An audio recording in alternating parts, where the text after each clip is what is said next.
सोचिए कि आप एक छात्र हैं, आप इस देश के एक प्रतिष्ठित लॉ यूनिवर्सिटी से पढ़ाई कर रहे हो, आप किसी बात पर अपनी असहमति जताते हो और इस चीज़ की आज़ादी आपको संविधान भी देता है। आपको हक है कि आप अपनी नाराज़गी जता सकते हैं, बस दायरा जो है वो संवैधानिक होना चाहिए।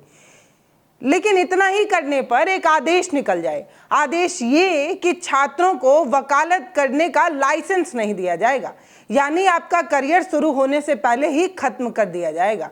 दोस्तों, ये कल्पना की बात नहीं है, ये सच हो गया है। हैदराबाद की एक मशहूर लॉ यूनिवर्सिटी जिसे नालसा कहा जाता है, national academic of legal studies and research, ये यूनिवर्सिटी बहुत प्रतिष्ठित यूनिवर्सिटी है, मैं आगे आपको बताऊंगी। इन छात्रों के साथ बिल्कुल ऐसा ही हुआ।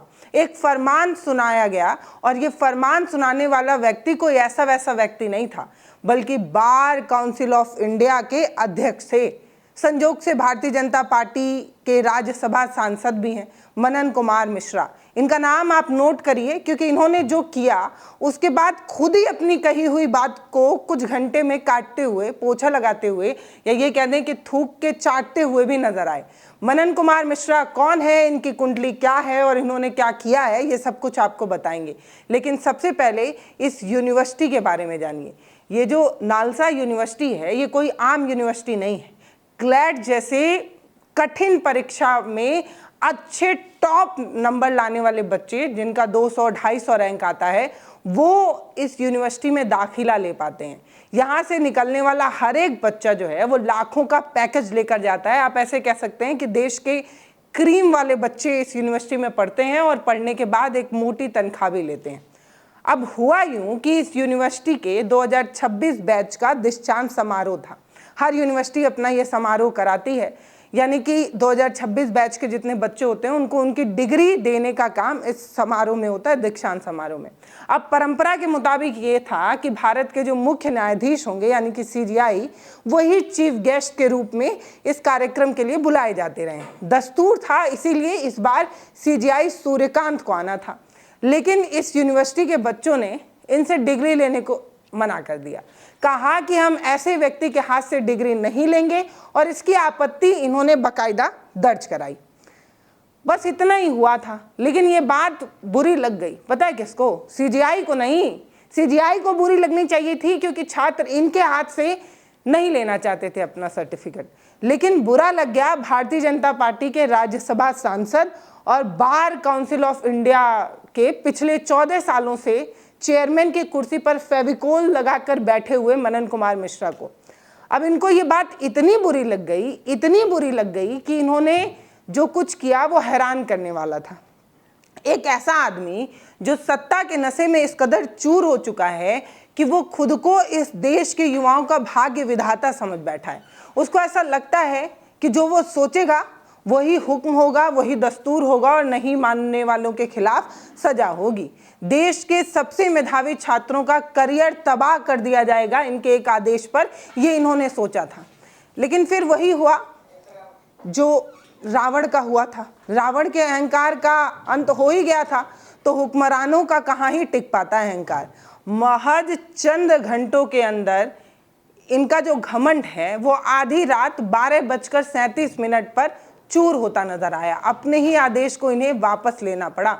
आम बोलचाल की भाषा में इसे रिटर्न या थूक कर चाटना कहते हैं। तो 6:30 बजे इन्होंने ये बात कही, लेकिन देश के युवाओं का खौफ इतना ज़्यादा था कि रात 12:45 बजे के आसपास इन्हें अपना ही कहा वापस लेना पड़ा। ये कहानी सिर्फ एक चिट्ठी की नहीं है, ये कहानी उस डर की है, उस खौफ की है जो सत्ता के गलियारों में अब युवाओं के नाम से पैदा होने लगा है। माफ़ करिएगा, कॉकरोचों से नाम से होने लगा है। जैसे ही दिल्ली के जंतर मंतर पर कॉकरोचों का प्रोटेस्ट खत्म हुआ है, कहीं ना कहीं युवाओं से सीधे पंगा अब सरकार लेना नहीं चाहती है। माजरा दरअसल जो है दोस्तों, वो समझने के लिए आपको कहानी शुरू से समझनी पड़ेगी।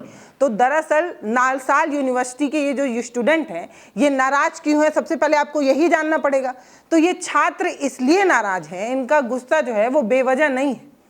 दिल्ली के जंतर मंतर पर जब संसद चलो मार्च चल रहा था, जब देश के युवा अपनी मांग को लेकर पेपर लीक से नाराज होकर अपने हक के लिए सड़क पर उतरे थे, तब दिल्ली पुलिस ने कैसे बर्बरता की थी, कैसे लाठियां बाजी थी, कैसे पैलेट गन चलाया था। इन्हीं पुलिसिया जो कार्रवाई थी इसके खिलाफ जब 22 जुलाई को एक वकील सीजीआई सूर्यकांत की बेंच के सामने जाकर ये कहते हैं, गुहार लगाते हैं कि आपको उन छात्रों के बारे में सुनना चाहिए, तो सर्वोच्च न्यायाधीश जो कहते हैं वो सुनने लायक है। वो कहते हैं कि उनके पास वीडियो देखने का समय नहीं है और उनका और अपना समय बर्बाद मत करिए इस तरीके के फालतू के वीडियो दिखाकर, या इस तरीके का वीडियो देखने का समय नहीं है, समय बर्बाद ना किया जाए, ये बात सीजीआई कहते हैं। बस ये वाली बात जो थी, इसी से युवा जो है वो नाराज थे। युवाओं की ये जो नाराजगी थी ये सिर्फ इतनी ही नहीं थी, सीजीआई ने ही तो कॉकरोच और पैरासाइट कहा था। बस यही वो बात थी जिससे इस यूनिवर्सिटी के छात्र नाराज थे। उन्होंने इस बात को पकड़ लिया था। अब टाइम्स ऑफ इंडिया की रिपोर्ट के मुताबिक करीब 70 से 80 छात्रों ने हस्ताक्षर वाला एक पेपर तैयार किया था, जिसमें ये 300-400 छात्र थे। इनका समर्थन था कि इनको सीजीआई से अपना डिग्री नहीं लेना है। छात्रों ने ये माना कि लोकतांत्रिक और संवैधानिक दायरे में रहते हुए जब छात्र अपना प्रोटेस्ट कर रहे थे तो उन पर पुलिस की ये बर्बरता ठीक नहीं थी, ये असंवेदनशील था और ऐसे आदमी से वो डिग्री नहीं लेना चाहते जो संवैधानिक मूल्यों के खिलाफ हो। कम से कम 5 सालों का जो पढ़ा है वो पढ़ा इनसे डिग्री लेकर सार्थक नहीं होगा, ऐसा उनका मानना था। बस इसी से युवा जो है वो नाराज थे और सीजीआई से अपना सर्टिफिकेट नहीं लेना चाहते थे। तो मनन मिश्रा जी को ये लगा कि 2% के छात्र हमारे आकाओं और जज के खिलाफ आवाज उठाएंगे, कैसे उठाएंगे। तो आनन फानन में 13 अगस्त 2026 को शाम के वक्त बीसीआई के लेटर हेड से 6 पन्ने का एक लेटर लिखा गया। इस लेटर में उन्होंने जो लिखा वो तुगलकी फरमान से कम नहीं था, जिसे पढ़कर किसी भी लोकतांत्रिक या लोकतंत्र को पसंद करने वाले इंसान का खून खौल सकता है। मनन मिश्रा जी ने देश के सभी स्टेट बार काउंसिल को यह निर्देश दिया कि नालसा के 2026 बैच के ये जो ग्रेजुएट हुए स्टूडेंट हैं, अगले आदेश आने तक इन्हें किसी भी राज्य में वकील के तौर पर इनरोल नहीं किया जाएगा। मतलब समझ रहे हैं आप, ये जो 450 बच्चे हैं इनका भविष्य एक झटके में शून्य कर दिया गया। 5 साल की मेहनत, लाखों का फीस और बस एक साधारण कागज का टुकड़ा, इनका सब कुछ बर्बाद कर दिया। जरा सोचिए कि उस रात इन बच्चों के माता पिता पर क्या गुजरी होगी। मनन मिश्रा जी ने अपने 6 पन्ने के ये जो हुक्मनामे में क्या क्या नहीं लिखा था। ऐसा लग रहा था कि जैसे वो बीसीआई के चेयरमैन नहीं हैं, बल्कि एक तानाशाही के सीक्रेट पुलिस एजेंट हैं, उसके चीफ ही हैं। उन्होंने यूनिवर्सिटी से एक जांच रिपोर्ट तैयार करने की बात कर दी। कहा कि बताओ ये कैंपेन शुरू किसने किया, कौन ये लेटर हेड निकाल कर बच्चों से साइन करा रहा था, कौन सीजीआई का विरोध कर रहा था, किसने ड्राफ्ट तैयार किया, सोशल मीडिया पर इसे किसने जो है वो फैलाया। उन सभी का नाम मेरे टेबल पर होना चाहिए। ऐसा लग रहा था कि जैसे जिन जिन ने ये तैयारी की थी उन सभी के खिलाफ कुछ बड़ा एक्शन लेना इनका मन था। कौन सी फैकल्टी इसमें शामिल थी, मिश्रा जी को पूरी कुंडली चाहिए थी ताकि वो चुन चुनकर बच्चों का करियर बर्बाद कर सके। उन्होंने चिट्ठी में यहाँ तक लिख दिया कि कुछ टीचर डर्टी पॉलिटिक्स कर रहे हैं। वाह मिश्रा जी वाह, आप कौन हैं, आप होते कौन हैं, आपकी क्या हैसियत है कि आप देश की टॉप यूनिवर्सिटी के आंतरिक मामलों में दखल दें। क्या आपने बार काउंसिल को अपनी पुश्तैनी जागीर समझ ली है। विश्वविद्यालय में छात्र राजनीति होगी, विरोध नहीं होगा तो क्या होगा। आपके नेताओं की तरह चरण वंदना दिखाई जाएगी। आप क्या चाहते हैं, देश का युवा गूंगा हो जाए, बहरा हो जाए, गुलाम हो जाए, सत्ता के हर जुल्म को सिर हिलाकर स्वीकार कर ले। लेकिन मनन मिश्रा जी अपनी पुरानी 2014 वाली जो दुनिया में आप जी रहे हैं उससे उठकर देखिए, ये 2014 नहीं 2026 है और भारत बहुत कुछ बदल चुका है। कुछ महीने के अंदर ही जंजीज ने आपका जो गुरूर है वो तोड़ दिया है। इन युवाओं ने जंतर मंतर पर सरकार के सबसे चहीते मंत्री धर्मेंद्र प्रधान का इस्तीफा लिया है और बस यही डर मनन मिश्रा जी को भी रहा होगा शायद। जैसे ही 6 पन्ने का घटिया फरमान पब्लिक डोमेन में आया, सोशल मीडिया पर ज्वालामुखी की तरफ फट गया। सबसे पहले मोर्चा संभाला कॉकरोच जनता पार्टी ने। ये वही सीजेपी है जिसने धर्मेंद्र प्रधान का इस्तीफा लिया था। इनके लीगल जर्नलिस्ट हैं सौरभ दास, जो इस पूरे मामले पर एक वीडियो बनाते हैं। आपको याद होगा इनका वीडियो बहुत तेजी से वायरल हुआ। इसके बाद अभिजीत दीपके ने भी हाथों हाथ इस मैटर को उठा लिया। उन्होंने भी अपने सोशल मीडिया पर लिख दिया कि अब धर्मेंद्र प्रधान के बाद टाइम आ गया है मनन मिश्रा के इस्तीफे की। इसके साथ ही साथ तमाम वो वाले ट्वीट भी आने लगे कि अब सभी जो लीगल कॉकरोचेस हैं उन्हें इकट्ठा होने की ज़रूरत है। और ये वाला ट्वीट सबसे ज़्यादा दुखद था, क्योंकि इसी तरीके का ट्वीट अभिजीत दीपके ने अमेरिका से किया था कि कॉकरोच इकट्ठा हो जाओ। अब कह रहे हैं लीगल कॉकरोच इकट्ठा होंगे। इस तरीके की बात जब ये होने लगी सोशल मीडिया पर, जब खूब ज़्यादा हंगामा होने लगा, इस एक लाइन ने सरकार और मनन मिश्रा की रीढ़ की हड्डी में सिहरन पैदा कर दी, क्योंकि कॉकरोच शब्द का इस्तेमाल करने वाले सत्ता ने युवाओं को नीचा दिखाने की कोशिश तो की थी, लेकिन कॉकरोचों ने जो हुंकार भरी वो पूरी सरकार के चूल्हे हिला दी। सौरभ दास ने वीडियो बनाकर खुली चुनौती दे डाली। कहा कि अगर ये तानाशाही आदेश वापस नहीं लिया गया, इस तुगलकी फरमान पर कार्रवाई नहीं की गई, तो बार काउंसिल के दफ्तर और मनन मिश्रा के घर के बाहर घेराव किया जाएगा। देखते ही देखते सुप्रीम कोर्ट बार एसोसिएशन के पूर्व अध्यक्ष विकास सिंह से लेकर प्रशांत भूषण और देश के तमाम बड़े बड़े वकीलों ने मनन मिश्रा की इस हरकत को गैरकानूनी, तानाशाही और अभिव्यक्ति की आज़ादी को कुचलने वाला करार दिया। धीरे धीरे ये आग की तरह फैलने लगा। इधर नालसाल यूनिवर्सिटी ने भी इस चीज़ पर नाराज़गी जताई। स्वाभिमान दिखाते हुए 12 बजे एक प्रेस कॉन्फ्रेंस दी, साफ कह दिया कि हमने पहले ही इस पर अपनी राय दे डाली थी, इस तरीके की कोई चीज़ नहीं है। मतलब आप समझ रहे हैं, मतलब यहाँ पर सीधे यूनिवर्सिटी ने मिश्रा जी को कह दिया कि आपसे हमारा कोई लेना देना नहीं है। अब मिश्रा जी को भी समझ में आ रहा था कि उन्होंने उड़ता तीर अपने हाथ ले लिया है। अगर सुबह होते होते जंतर मंतर वाला सीजन 2 उनके घर के बाहर शुरू हो जाएगा तो मोदी जी भी उन्हें बचा नहीं पाएंगे, जैसे धर्मेंद्र प्रधान को नहीं बचा पाए थे। बस एक ही झटके के नीचे उन्हें शिक्षा मंत्री भी याद आ रहे थे और अपनी कुर्सी भी याद आ रही थी। बस उन्होंने फौरन ही इस चीज को समझ लिया और उड़ता तीर ले ही लिया था, तो समझ गए थे कि आगे क्या होने वाला है। यहां से शुरू होती है थूक के चाटने वाली ऐतिहासिक क्रोनोलॉजी। शाम 6:30 पर 6 पन्ने का आदेश आया था और इसी आदेश को कुछ घंटे भी वो चला नहीं पाए थे।